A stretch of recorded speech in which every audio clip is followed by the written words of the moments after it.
We're just outside the Buccaneers locker room, and I got to say it's a little dejected tonight after their first dress rehearsal for the 2013 season. Not really going the way they wanted to against the reigning Super Bowl champs. 4 turnovers in this one, and whichever team can force the other to dip into their bullpen first, well, they're likely to walk out of here a winner.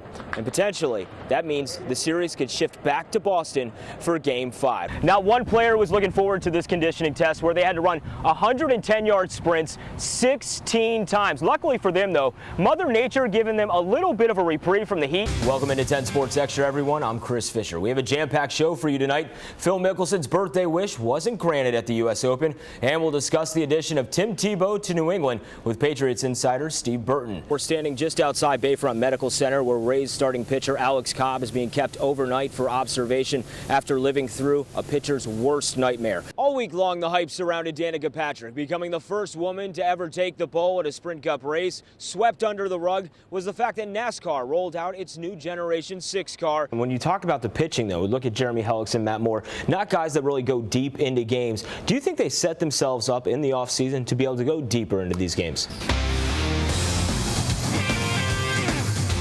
So you're not the source of any confidential information that's been released about Joshua? Absolutely not. Interesting. Greg Schiano's the leak. According to a USA Today report, the NFL Players Association wants a joint investigation with the league into Schiano divulging confidential information to current Buccaneer players about former quarterback Josh Freeman's participation in the NFL's substance abuse program. Now, the NFLPA claims to have no trust in the league conducting a separate investigation because there's no track record of a disciplinary action taken in any of the 9 investigations the NFL has conducted. Now, the union has been interviewing players and agents, but has no power to investigate Schiano, hence the NFLPA wanting to team up with the NFL. Schiano just last week told reporters boldly, absolutely not, that he had no involvement in the leak. You can read the article by logging on to WTSP.com or on USAtoday.com.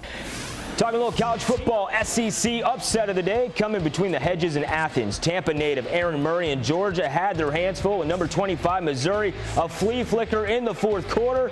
But Sasser to Damian Washington and the Tigers chain up the Dogs by the final of 41-26. Now, the Georgia loss gave the Gators a chance to control their own destiny in the SEC East Division. Number 17 Florida walking into Death Valley without a win in Baton Rouge since 2009. Ranked second in the nation in total defense, but that wasn't the problem.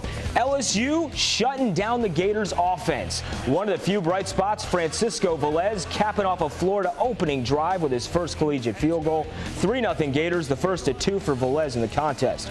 LSU would counter 15 minutes on the clock, second quarter, and J.C. Copeland puts the Bayou Bengals out in front 7-3. Next Tigers possession, Zach Mettenberger to Jarvis Landry, and he puts it on the ground. Vernon Hargraves III giving chase, but can't corral the ball. The Wharton High product injured on the play. He'd eventually shake it off. LSU's drive still alive, and from the Florida 1-yard line, they do it again. This time it's Anthony Jennings on the QB plunge. Now a 14-3 affair.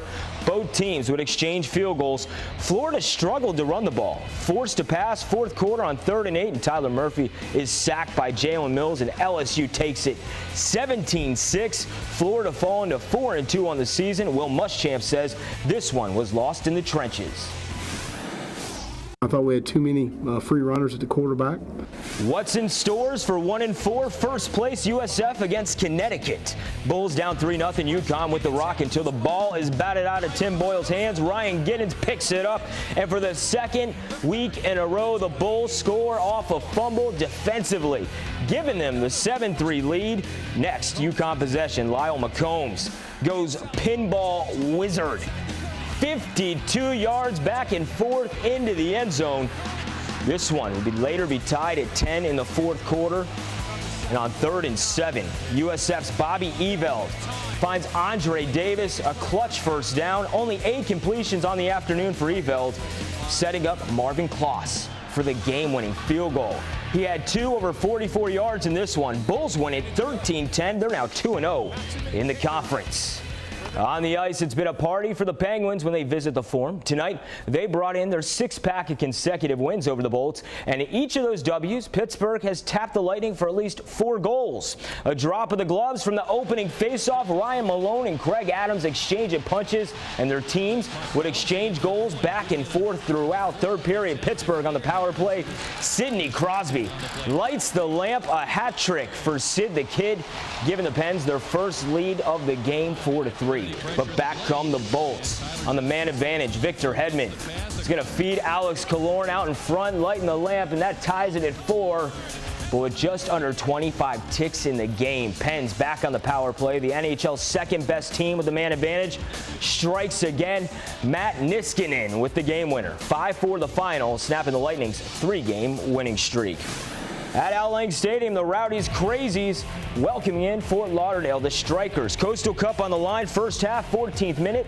Etne, Barbara to Lucky McSana, his second goal of the season. 1-0 good guys. 38th minute now, a missed foul call on Luke Mahalan. Yaquel Perez is going to track down this pass and then feed Martin Nunez for the Strikers' goal, but the Rowdies would come back to win it by the final at 2-1, claiming their 4th consecutive Coastal Cup. Tomorrow at 1 o'clock, the Eagles and Bucks will kick it off from Ray J. It's a sellout, and it will be on TV. Philly going in 2.5-point favorites. And good news for Jonathan Banks, the Buccaneers defensive back who contracted MRSA. He's the 3rd player on the team to do so. He has been cleared by the NFLPA and the league to play tomorrow. Now, there is no case, or they believe, that he won't be able to transmit the disease at all if he is on the field in action. All right, that's good news. It is. We're looking forward to the game. Any chance we might win it? Let's hope so. They haven't won, what, in their last 10? 0-4. One win in their last 10, so a big one tomorrow would help Coach Schiano out quite a bit. We need a win.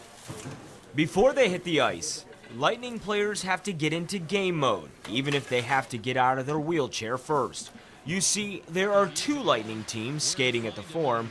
There's these guys, and there's these guys and girls playing the game of sled hockey.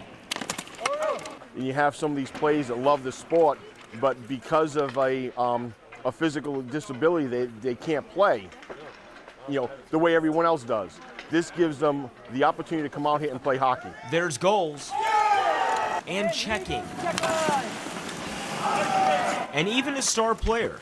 Declan Farmer is the Lightning's equivalent of Steven Stamkos, except Farmer also plays for the U.S. national team, and his sled takes him all over the world. I'm going to Canada twice this year and South Korea this spring, so it's a sport. I mean, I would have probably never started without the Lightning. The program is solely funded by the Bolts, providing ice time and equipment. To play the sport of sled hockey, you need some essentials, including sticks.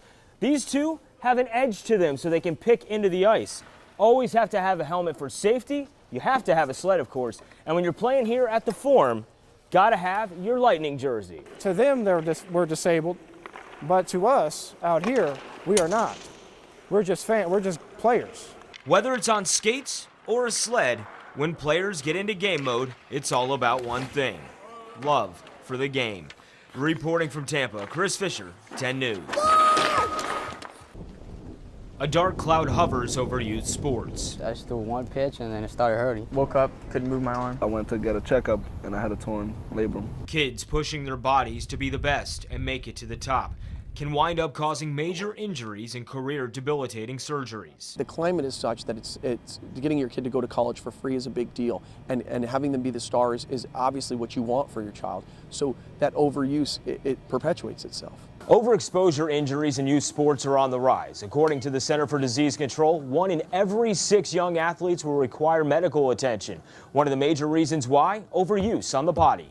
Outside pressures are a major contributor of all ages to this epidemic. Coaches' salaries are on the line, college affordability for parents, and for the elite athlete, pressure to make the jump to the professional ranks, leading to kids playing one sport 12 months out of the year for recreational, school, and travel teams. Travel ball seems to be the big thing. You pay a lot of money and you go to a lot of tournaments, and they think that more scouts there. St. Petersburg High senior catcher Aaron Houghton says scouts and coaches' livelihoods force them to push athletes. They want to succeed as a coach, but at the same time, maybe they don't understand the pain, so maybe they're just like, oh, you can play through it because it's not really that bad. You know, that's why we're here, preventing a possible elbow injury. We don't want it to get any worse. He's got a scholarship he needs to fulfill. It's not just baseball and it's not just boys. Three-time Olympic swimming gold medalist Brooke Bennett felt the pressures too. I was going twice a week, and then I pushed and pushed and pushed to go 4 times a week with the bigger kids. It was never a coach's decision or a parent's decision. It was always mine. The CDC contests half of all sports injuries in young athletes are preventable. Drew Warnick, director of sports medicine at All Children's Hospital, advises parents and athletes to think and train like a professional. 1, they're not playing on multiple teams. 2, they're not guest playing for other teams. 3, they're not throwing the baseball at home. They're taking an off season, 3 or 4 months where they're doing a different sport or resting. If young athletes continue to work their bodies year-round, the dark cloud of injuries will dampen too many bright futures. Chris Fischer, 10 News.